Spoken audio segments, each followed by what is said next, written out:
Good evening, everyone.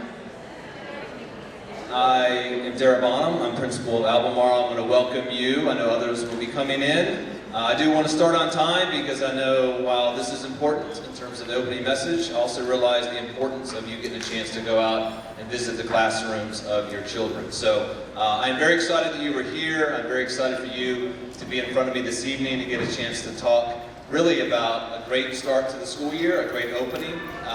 For those of you who have seniors currently, you want to raise your hand? Juniors, sophomores, and freshmen. All right, so it gives me a little bit of perspective in terms of who's in the audience. And I'm going to go through some slides. Some of them are kind of traditional slides you can see we go through for back to school night. But I do want to share some insight into me and a little bit of who I am, because I know for many of you are probably seeing me for the first time, and obviously being the principal of school, I think that's important to share. So I'm going to start off by kind of rolling through some slides. So to give you a little history, I won't tell you my whole life story in the 20 minutes we have here, but I started off education in Fairfax, Virginia. I was a technology teacher and did that for a dozen years, and then one day my wife and I woke up and we had our child at that point was 1, and we said, what are we doing living in Fairfax, Virginia? So we ended up finding where we could that we would want to look at in terms of living, and did a lot of searches. I'm from the southwestern part of the state, my wife's from Philadelphia, and then we ended up settling on Charlottesville because she had a brother that went to UVA. And around 2005, if you were here, there was a U.S. News and World Report story that said one of the best communities to raise a family was Charlottesville. So we ended up relocating here. I ended up kind of looking for different positions because we wanted to be in the area, and I was lucky and fortunate to land at K-Tech, the Career Tech Center. I started off there as assistant principal. The director ended up leaving the next year, and I was the director for 5 years. It was a great experience to have that in terms of some of my background with the technology and things of that nature, and then ended up staying there for a while. I then transitioned and did 3 years as assistant principal at Monticello, and for the past 4 years I've been principal at Western. So coming over, for me, it's exciting to be in this community, and I tell people all the time is that this is a very coveted position in my mind because of the rich tradition that it has. Some of the listening tours that I've done with staff, with community members, with kids, has really been about what they really value in the school and the things that they feel are important, and some of that I'll share with you this evening. But that I saw from afar. I live in the community. I have a child that goes here. I have another one going in another year, and I really looked at this as an opportunity, which is why I came. So hopefully some of my experiences from the wide variety of schools, not only just in Northern Virginia, but in Charlottesville, will kind of help in terms of where we go as a school moving forward. So I'm just going to show you some slides. I will tell you that we are videotaping this, and then we will put this on the web. So some information you see that we'll kind of roll through rather quickly, and you want to go back and review, you'll see it on the web page here probably beginning next week. But we have our admin team. Some of them are new here to Albemarle, and some have been here in different capacities. Walking down on my left here is Mr. Lee, Jason Lee. He is our administrator for 12th grade. I'm not going to go through what all our different responsibilities, although I'll show that in a few minutes. Ms. Kimona Murray is the new assistant principal with us, and Mr.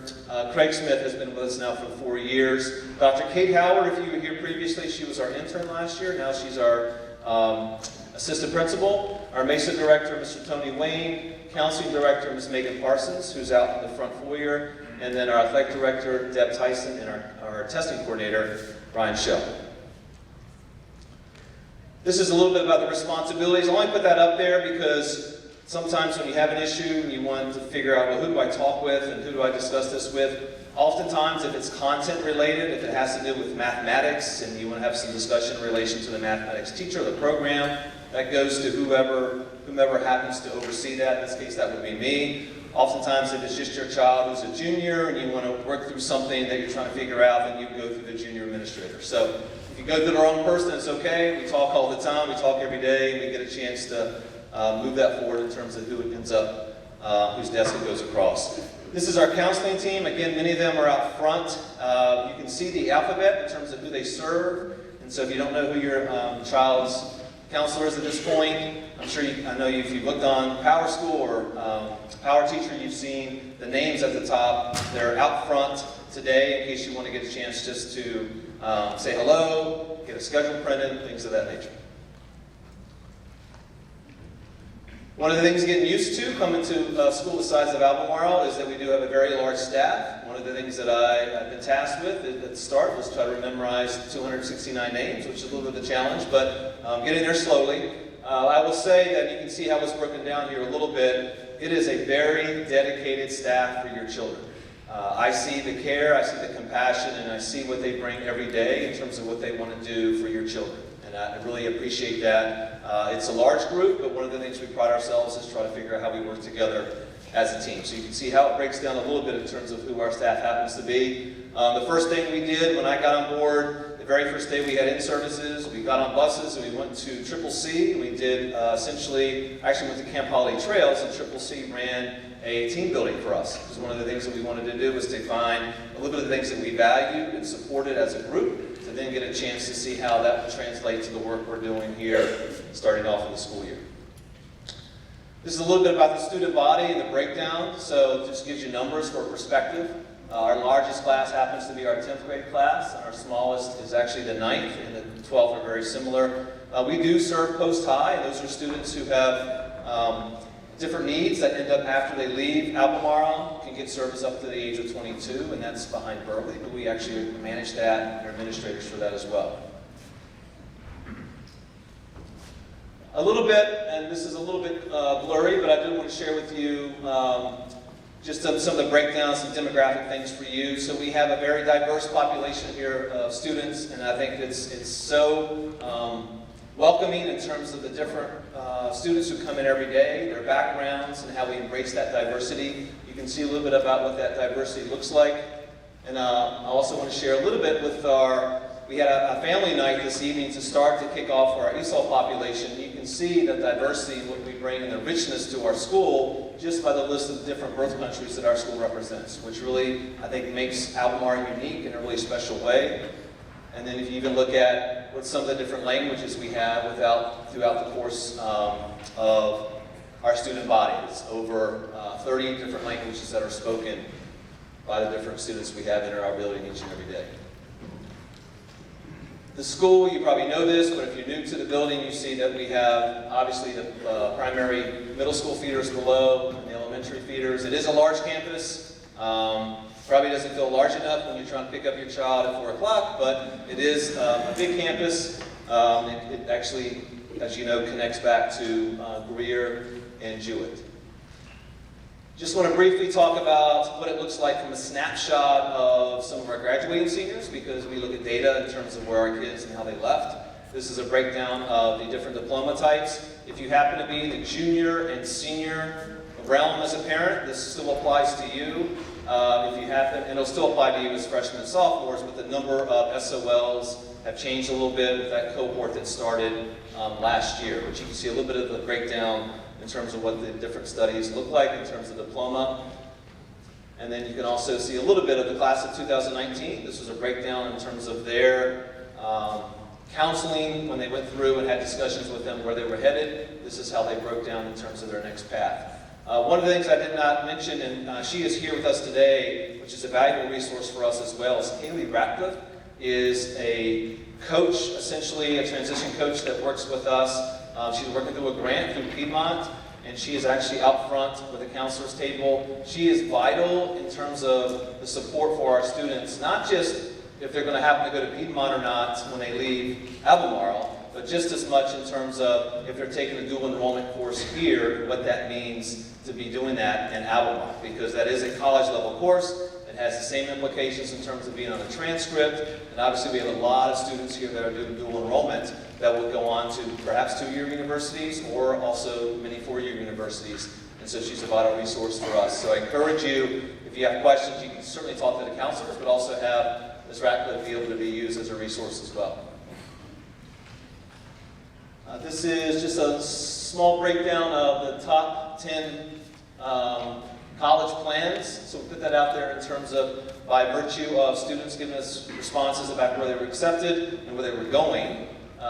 you can see that it starts with Piedmont, and you can go down the list in terms of where some of the number of colleges, and obviously the list is larger than that. And you can see that many of our high school graduates have earned college credit. That goes back to that dual enrollment piece that I mentioned to you, as well as the idea that the AP scores in many schools also count.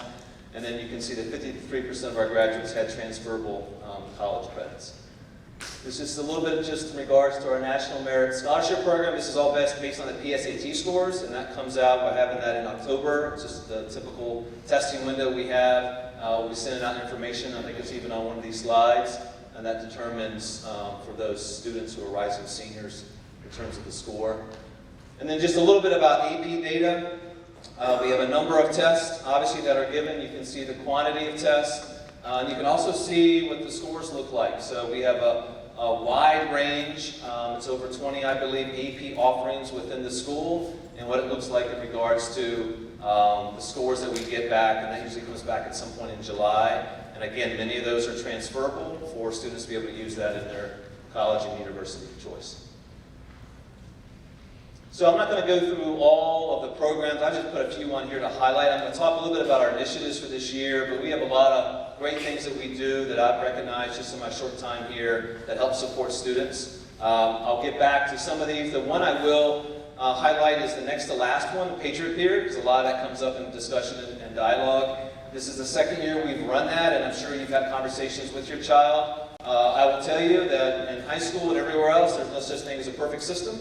I've never seen one happen yet, but I have seen really good, valuable things come from what we're trying to do in terms of accomplishing that Patriot Period time period. So each and every day, students have the opportunity to sign up, actually have the opportunity on the weekend to sign up. And then right now, and I know it's a little bit of a change for those who have been here for at least last year, they're not able to sign up and change every single day. They're right now able just to do for the week. What we're trying to do is make sure we have a lot of systems and structure in place to make sure it runs well, and then we'll figure out how we can potentially open that up, a little more flexibility. But I know our teachers are continuing to add options for kids to be a part of. It's not just about getting homework or getting a chance to do extra work or making up a test or getting some support, but also continuing some of that enrichment pieces. And one of the things we want to do is also open up our opportunities for adults in the community who have resources to come in and also work with our kids, which is a valuable piece of that community support. All right, I'm not going to go through the vision and mission of the county because I know you've probably seen it a number of times, but it is important because it does frame the work that we have here. These are the 2 school improvement goals we have as a school starting this year. And they're very important goals because when we sat down and looked at data from the start of the school year, we wanted to hone in on the areas that we wanted to support the most. And first and foremost, while we have a lot of students that we show with the success in terms of their pathways, both in community college, at the military, and workforce in 4 years, we also realize we have students who are not quite reaching yet. And we need to work on that. We need to get better at it. And we're going to be very strategic in that work. So our goal at the start is that we don't want double-digit students and dropouts any longer. We're going to make it so that we will not have dropouts. We'll make it so that all our students will find pathways of success. Our teachers work very hard, and they've always worked hard. I think sometimes you got to figure out how do we work smarter, how do we work collectively together. And that's one of our big challenges, but it's the thing that we've all embraced in the sense of how we're going to tackle that. And the second one really impacts all of us. We want to create partnerships. I know what it's like to be, even with my child not being here, but being in another school where my child was here. I know that once they get to high school, oftentimes you don't have a feeling of what's going on. You don't get a whole lot of information back from them, and you're relying on the school oftentimes to get the communication. We want to open up that partnership back up a little bit more. We want to have partners with you as families. We want to have partners with our community. We want to make this a robust environment and a community. It really is like a small town. When you look at it, you've got over 1,900 students, the number of faculty you have, and obviously the community members that make it valuable and important. And we really want to make that so we maximize those relationships. And I think that in turn helps maximize the success we have for all of our children. Some of the SOL data I will just throw out there, and again, this will be available to you, and it's also on the state website. Again, we have great results in a lot of our areas, but we also have areas that we need to grow, we need to work. And in those areas, we got to figure out how do we make it so that all of our students feel like they have agency, they have voice, they have opportunity and they have a chance to thrive. And so looking at systems, looking at processes, looking at what we're doing for instruction, looking at programs, and we've already looked at some of those avenues in terms of how to make that happen, but it is something that's on our radar very heavily as we move forward. We have students now that we're going through to remediate, to get ready as part of the senior year to make sure that all their SOLs are intact, and with that, making sure that our whole entire staff is obviously involved in that work as we move forward. We have some high points in terms of improvement we've seen over the last few years here at Albemarle. We have some areas that we still need to target. And so that is our goal, is to make sure that all of our areas, all of our students feel like they have the support, but more importantly, feel like we have a strategic plan to make sure we are addressing that. So some of the areas I'll just put out there in front of you that we've really looked at targeting. I've said to the staff since we began the journey together this summer, was we wanted to try to define and dominate. We didn't want to do a million different things and not do any of them well. We really want to hone in on some areas to focus to make sure we feel strong about that. If you work your way from the bottom up, I think one of the keys is getting voice and agency amongst our students, making sure that they feel through a student-centered experience here, that engagement they have in the class, the doors we open up for them, not just what it's going to look like when they leave Albemarle, but what it's going to look like in the time period that they're here. And how do we do that? What the programs look like? What's the day-to-day opportunities that they have look like? And how do we listen to them? Because at the end of the day, we're here for them. We're here to serve their needs and figure out what that looks like. Goes back to student-centered work. And then the part as you continue up, differentiation is just a part where we continue to have to support our staff because we have a wide range. There is no cookie-cutter approach. The reason I have like hundreds of books in my office is because there's different ways in which you tackle different approaches, and there's no one answer. But I think our job is to try to use some research-based practices and looking at how our teachers look at instruction, how they look at different things throughout the course of the day to figure out how we get to some of these. And one of them from the third down is common assessments. It's a division push, and it's a push for us. And what that simply means is if I'm teaching Spanish 2 and my colleagues teaching Spanish 2, we want to make sure we have alignment on some of those assessments to make sure the experiences that kids are getting are similar, and then more importantly, the teachers are having a chance to collaborate to figure out what those experiences are. The days of working in silos in education are really starting to fade because we're really looking at a lot of collaboration. You can see some of the science rooms we have now, which has different biology teachers in there together and some other areas where they're working closely. And I think growth comes from working collaboratively together, and then what support can we give our teachers and our staff to make that happen. And then the top one is CRT, which is culturally responsive teaching. We really want to make sure that we're understanding all of our students and understanding what it means to create independent learners as far as when they walk through the door as a freshman to the point when they leave as seniors. How do we make it so that they become as independent with the skill sets we want them to have when they leave? And so we're doing some book studies and some things together as a faculty, which also I think kind of brings us together a little bit with some common goals and missions. All right, so what's new? Almost a new gym. I apologize to you if you happen to be a part of a cheer squad or a volleyball squad as a parent or a kid because you have not had a chance to set foot. There were some things we kind of ran into beginning part of the summer which allowed really this to be pushed back. We are actually went in there today. That's a picture from today. They're actually putting bleachers in.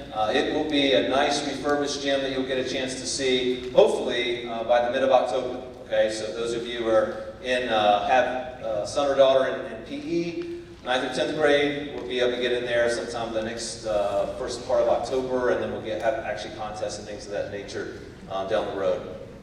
The other thing, which I know you're aware of, but I'll just bring up, is the schedule. And I won't get into a lot of the rhyme or reason as to how they got to this point, but it was a collaborative effort amongst the high schools to have something common because of the experiences our kids are getting, not just here, but also at different schools, whether it be Center One or K-Tech or some other opportunities that they have. And really it pushes down the road our cohorts of students in 9th and 10th grade in terms of how they can have some shared experiences and maybe even have classes at different places as the county looks towards that vision down the road. So I won't go into detail what this is, but I'm sure your son or daughter has helped explain it.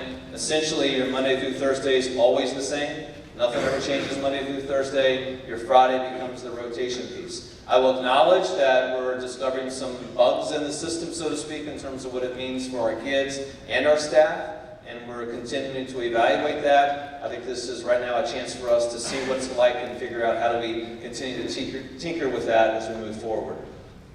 The other piece, and you will see this tonight when you go through the different classrooms, Schoology has become our learning management system. So that is designed to be our essentially landing spot for our students, or as our teachers end up getting used to the software. So before we had Blackboard, there's a lot of other learning management systems. You can look at Google Classroom and things of that nature. Some of that still exists with our teachers because they have a wealth of information they've built over the course of years. But we are slowly, and hopefully even quicker in some cases, transitioning so there's more of a one-stop shop. So if your son or daughter happens to be ill and they want to pick up where their homework is or figure out like how to navigate, Schoology is the vehicle that now the middle school and the high schools are adopting, and you'll see some of that tonight, certainly as you go through and talk to your teachers. Some are fast approaching in this, and some are a little bit slower, but we're all getting to the point where this will be the mode of communication for assignments and things of that nature. So hopefully it's a better one-stop shop as we move forward. But there's a little learning curve, so we're kind of going through that a little bit. The other piece I just want to mention is the anonymous alert system, and I think this is very important from the standpoint that one of the things I've said in the bulletin list is, as a community, we always want to make sure we look after each other. And the way you do that is create systems that you can help support each other. I can acknowledge, and I know you do as well, my main primary function each and every day is that when your child comes here, that they're safe. That's the number one thing I think about 24/7. Got my phone next to my bed. I'm concerned about your son and your daughter out in and outside of school, but I know what we control is what happens here. And while we put a lot of things in place in terms of security measures and stuff like that, the other piece that we do know, and studies even recognize this too, is that we get information. We get information from students. We find things out that are helpful in terms of how we can intervene. And so the anonymous alert system is just another vehicle how we can have our students, our parents, our communities, our staff, whomever wants to, essentially be able to go on the website. This is right from any of the websites that you'll find. You can pick a school, and it allows you in turn to be able to report something, or your child report something, to talk about things that they're concerned about. It could be about one of their friends who's stressed out, who's going through exam week, who they're just concerned about, and they want to make sure they're seeing a counselor. It could be something they saw in the hallway. It could be a number of things. The more we empower, I could add another 100 to the 269 on there. We're still short-staffed as it comes to being in every single nook and cranny for kids, but we got 1,900 students as part of the community who are willing to see something, say something, and do something, and own that part of the community, and have vehicles like this in order to talk. That's important for us.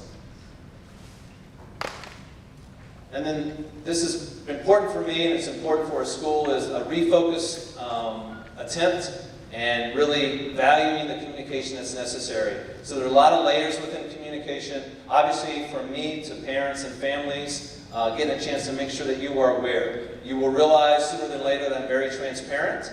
Obviously, I can't tell you everything, because things happen in the school every single day. You just navigate through as a principal. But there are a lot of things that come up. I'll just be very transparent, let you know this is where we are. And if we own it in terms of what we did, we probably shouldn't have done it that way, or made a mistake, we'll let you know that. I'll promise you that all along the way, and I'll promise you that we'll continue to find ways to communicate to you and let you know what's occurring throughout. And we'll do that not just in terms of like emergencies or things that are bad, but also in ways in which we can highlight what happens in our building. We'll have a principal's blog that haven't rolled out yet, and the PTSO, which is out front, has a newsletter they put out each week, just encouraging ways in which we can talk about a lot of the really great stuff that's happening within our building.